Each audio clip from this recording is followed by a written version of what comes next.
Welcome to Channel 24. We are joining Peter Yeltsov, professor from international security from the U.S. National Defense University. Hi, Peter. I'm eager to talk with you about some big issues. But first, let's start with the wave of bold statements coming out of the U.S. lately. They've been coming fast and furious like a snowball rolling downhill. From changes in U.S. priorities to what's happening with NATO and Ukraine, there is a lot to unpack. Professor Yeltsov, what do you make of all this? So this is, I would say, I would use actually a German term, Zeitenwende. You know, when the war started, the full-scale war, that was the term in a speech which Olaf Scholz used, and that means like a tectonic change of like everything. So, like I would say that with the United States election and Donald Trump becoming again the president, we definitely have a tectonic change like everywhere in the United States, in Europe, with NATO, with the United States approach to the Russian-Ukrainian war. So it's very difficult to predict and to say what actually is going to happen, because domestically, of course, we are having major changes with Elon Musk cutting down the government. So we have to wait how the legal system will unfold, because now there are a bunch of lawsuits against the activity of Elon Musk and his team.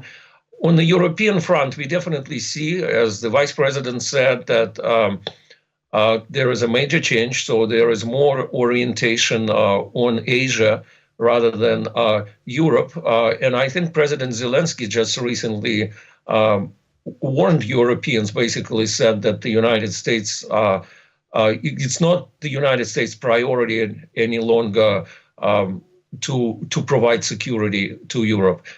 And I think, yes, this is the case. I wouldn't be like an alarmist. It's not the end of NATO, but definitely we're going to see some very major changes. And of course, a lot depends also, like, for example, I believe just in a few days, we'll see elections in Germany, which will be very important, see how much Alternative für Deutschland will get, which is a very right-wing party. And the majority of them don't want to help Ukraine.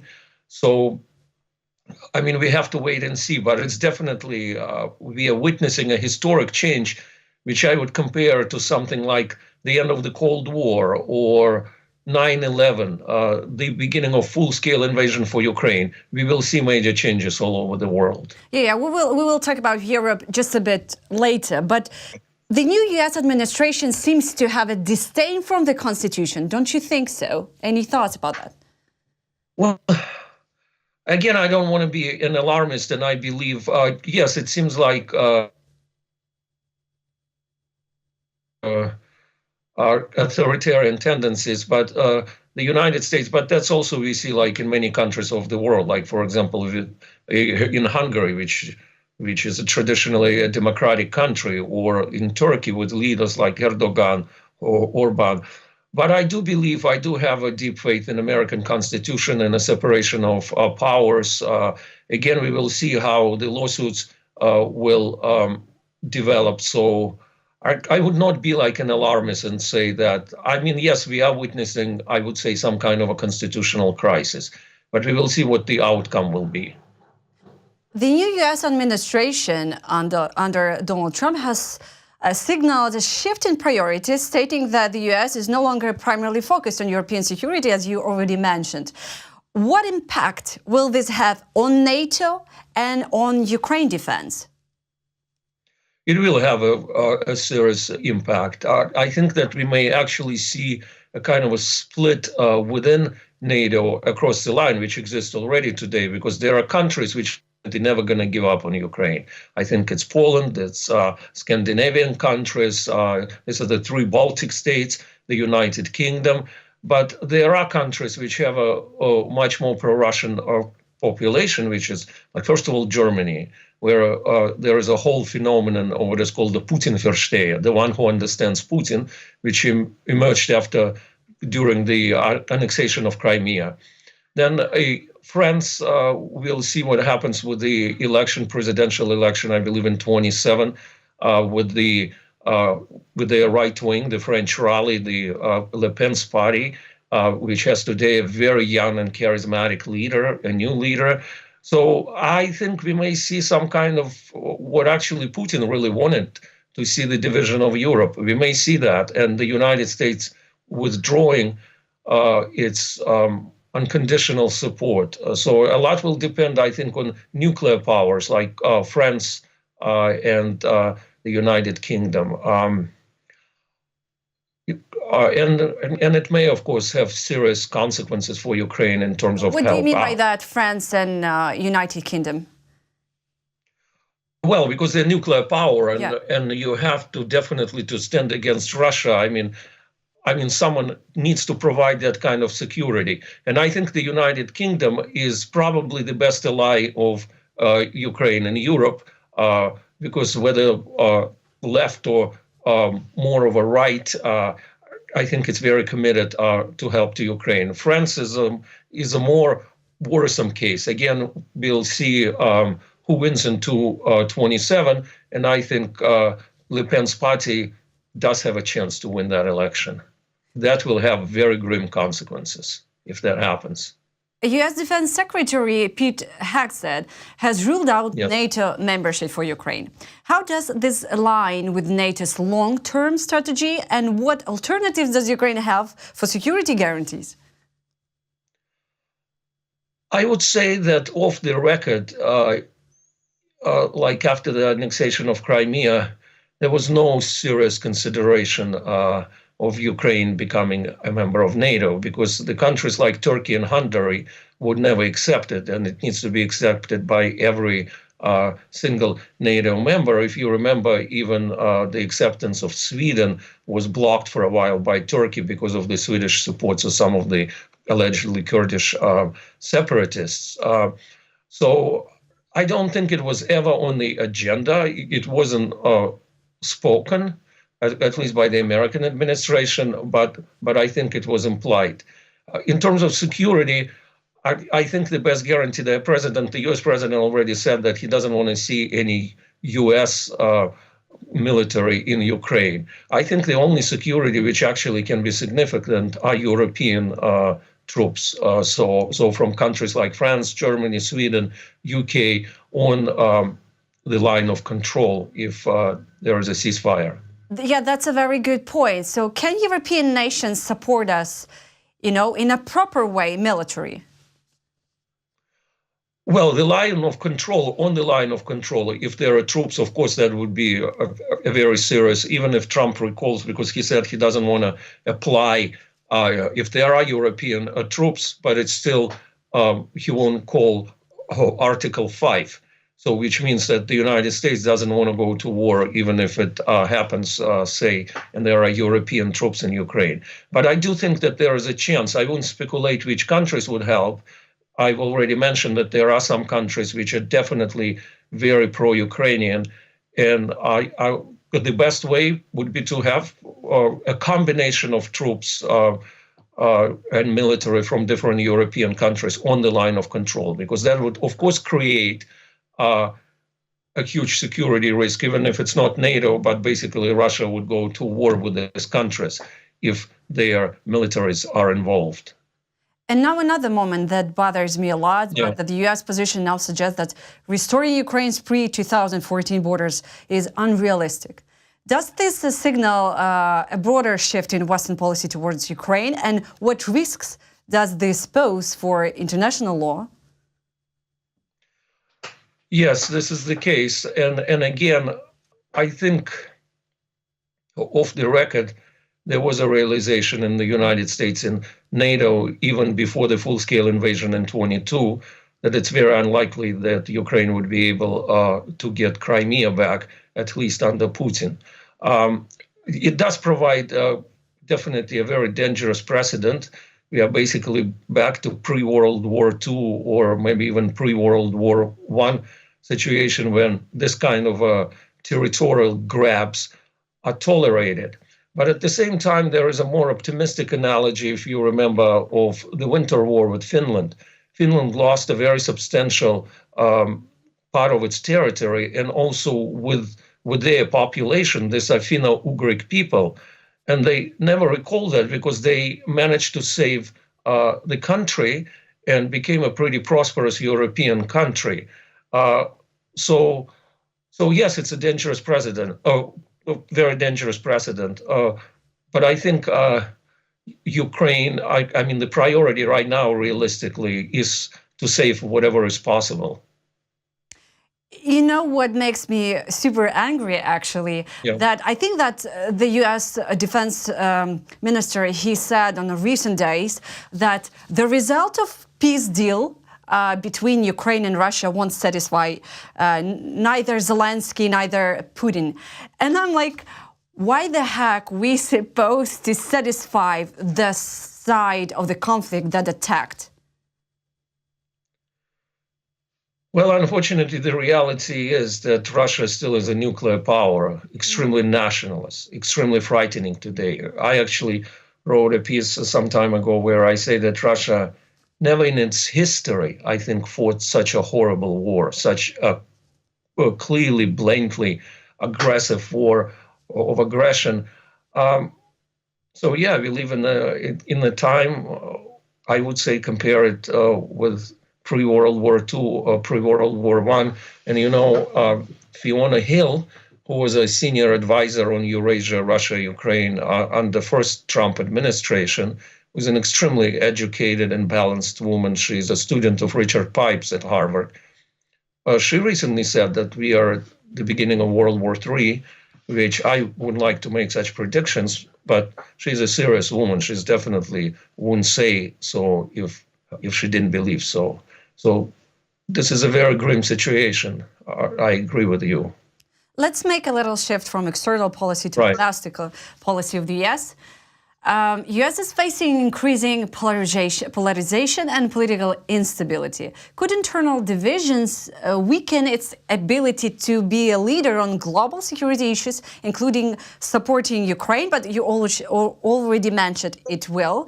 And if the U.S. steps back from its global leadership role, who will fill the gap? China, EU, or fragmented multipolar order?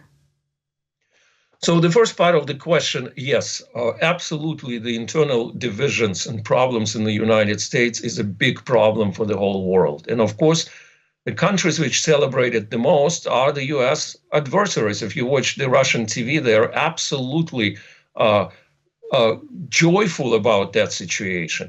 And you know, it's very interesting. There was this very famous American diplomat, George Kennan. In 1946, he wrote what became known as the Long Telegram, which he sent from Moscow to the State Department, where he basically, in a summary, described what he estimated as the threat of the Soviet Union. And he has a wonderful sentence there. He says that the biggest blow against Moscow is actually solving our internal problems. And I think that at that time, he maybe was thinking about Jim Crow years, the segregation, which the Soviet Union, of course, there was institutional racism in the United States at that time, and the Soviet Union was using it.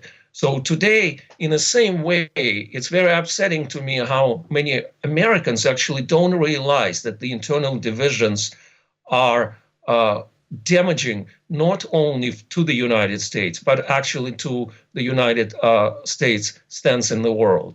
I came to the United States over 30 years ago, and I'll tell you, I watched different elections. I remember the recount between Gore and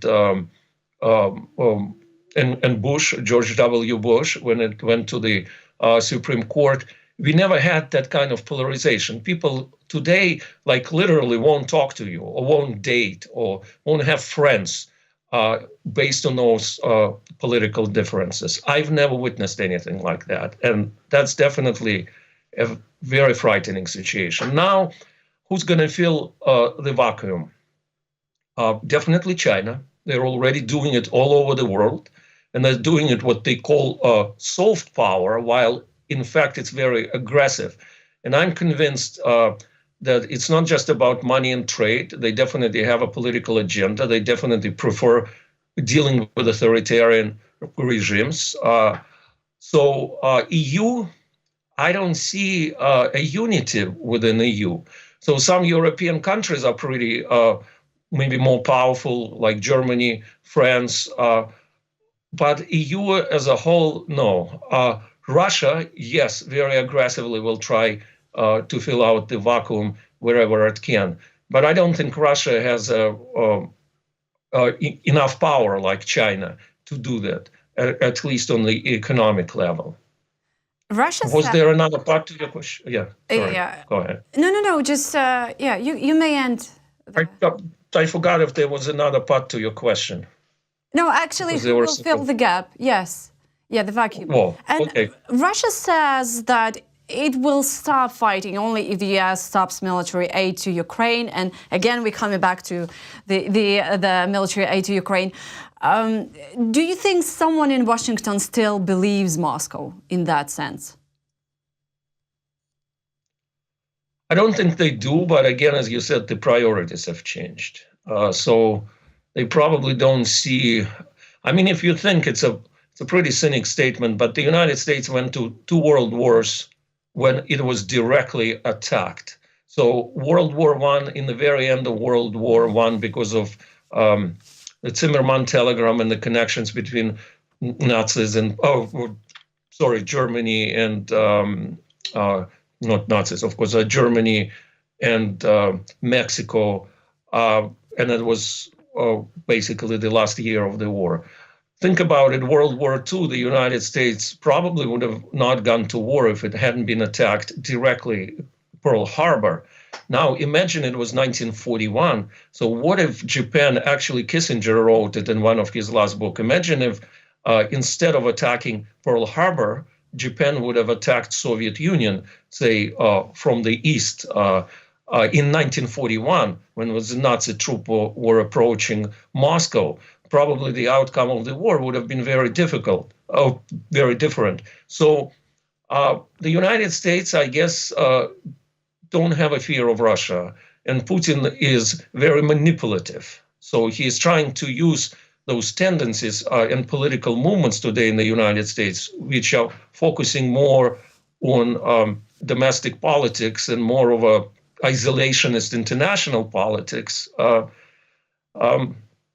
So they don't believe them, those forces, but they don't care, I think. That's the problem. Yeah.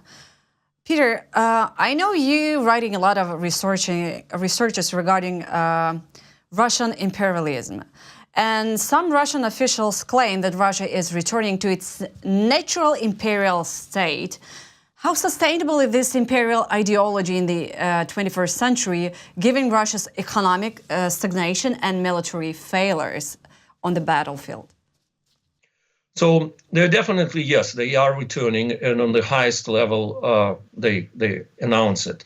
Surkov, you remember, who was for some time a pretty close aide to Putin, wrote a couple of essays where he openly said that Russia, with the annexation of Crimea, returned to its normal land-gathering state. In the Constitution, if you look, they have new clauses which allow new territories to be included in Russia. People, some people just claim that it's completely, I think it was Rogozin who wrote somewhere that wherever Russian soldiers shed their sweat and blood, those territories can be fully incorporated. So who knows how much they want. I think that Putin actually follows the definition of Russia by Alexander Solzhenitsyn, who wrote in this essay, Rebuilding Russia, right before coming back to the Soviet Union. He has a chapter there which clearly states, what is Russia? And he says, Russia is, the Russian Federation after the fall of the Soviet Union. It's Belarus and it's Ukraine. Except, maybe he makes an exclusion, except possibly for Galician.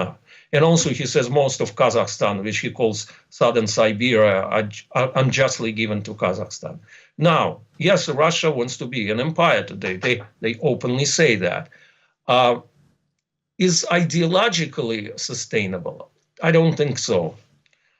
Because what is the ideology today? Some would argue, and I agree with that the so-called fourth political theory, which Dugin defined, he says there were 3 political theories in the 20th century: communism, fascism, and liberalism. So fascism was defeated as a result of World War II. Communism was defeated as a result of the Cold War. So now Dugin says, because he abhors liberalism, he says we need a new fourth political theory. And he stunningly suggests, he says, let's take the best out of fascism and the best out of communism. So literally he says, let's get rid of atheism in communism and racism in fascism and combine the rest in this fiery authoritarianism and fight liberalism. Surkov once compared Putin's, so this kind of ideology, Putinism, to Marxism. I mean, there is no way there is a comparative power. Marxism was a very powerful ideology. And think about it, only existed the Soviet Union 70 odd years. And one would argue that really China is not Marxist today. North Korea definitely has some very strange, like almost medieval ideology, very little to do with Marxism. So I don't think it's as powerful. And the whole ideological climate in Russia is very much, I think, maintained around Putin. So when Putin goes, I doubted that this ideology will exist for much longer. And they know this because they are very afraid. If you look at some clauses in the Constitution, they are really afraid of separatism. They know that. So you think that actually all this ideology once will not exist after his rule? Not for a long time, you said. I think it will decline. Think how powerful ideology was like under Stalin. And then it took only 20, 30 years after that to completely demoralize the country. And I think the biggest question is not even ideology. If you look at the history of the 1990s, there was a lot of separatism. So Russia doesn't have a unified national identity. That's the biggest problem, because if you know, the word Ruski has a like almost a racist connotation, because you have to look a certain way. So a Chechen will never be Ruski, a Tatar will never be Ruski, and they know that. So the Russian Empire has never created a unifying identity, except maybe there was an attempt definitely during the Soviet years. So as soon as there is a lack of control, sort of less control from the Kremlin, those identities will come to the fore. And even not only like ethnic identities, like Siberians have several independence movements. So like ethnic Russians, like if you remember in the 90s, there was an attempt to create a Uralian republic in Yekaterinburg. These were not like ethnic minorities. These were ethnic Russians who wanted to do that. So, so I don't believe this ideology of a united empire will exist. And even the Chechens, who you would think today so much support Putin, they don't. It's a system which is almost like a mafia system between Kadyrov and Putin. They don't have allegiance to Russia. The best example is probably to read Haji Murat, which a story by Tolstoy, who showed that those allegiances are very temporary. Peter, but we are forgetting about the very strong tool that Russia has, propaganda. Yeah, and propaganda, I think about it, the Soviet Union also had propaganda. But I think, if you remember, by I believe Nadezhdin, the candidate for the president, they let him try to collect the signatures, required signatures. Of course, they didn't let him run. Think about it. He said only one thing: no war, meaning the Russian-Ukrainian war. And thousands, hundreds of thousands of people lined up. So in this authoritarian machine, I am not saying there is also definitely a big support for Putin right now in Russia. But propaganda, it won't exist much longer, I think, after he goes. I think, least but not last, some of Russia's nationalists, you mentioned, using slogans directly echo Nazi Germans' propaganda. How significant is this parallel? And does it suggest a deeper ideological transformation within Russia's ruling elite? This is actually stunning. I just recently found out and wrote a piece about it. not just some Russian scholars. Putin, in his the Valdai speech in 2023, he used the term big spaces. That's a direct translation from Nazi scholars Carl Schmitt and Karl Haushofer, Nazi geopoliticians, Grossraum. Dugin uses this word. So basically, Putin said that the world is going not towards globalization, but it's going to be divided between what he calls civilization state. That's also their new concept. They don't think of themselves as a nation. They're above that, allegedly. They're a civilization state. And those large spaces, which is a Nazi concept. There is a well-known scholar in Moscow, Alexander Filipov, a senior professor who writes prolifically about Carl Schmitt. He's absolutely obsessed with a scholar who is closely tied to Nazism and was banned from teaching after the war. He's using one of his concepts, which is called the state of exception, Ausnahmezustand, which he used, Carl Schmitt, to justify the takeover of power by Adolf Hitler. So they're writing it in mainstream journals, books. One of the books published includes an article by Putin and an article by Medvedev, and then an article by this man I mentioned, Filipov, where he openly talks about Nazi concepts in a very respectful way. This is actually like absolutely stunning how they do that while they claim that the Ukrainian government is Nazi and executing Nazi politics. Absolutely. Yes. Right. They're openly doing it. Dugin, in a textbook, and I really hate the discussion. I mean, there is in the West a discussion, does really Dugin have an influence of Putin?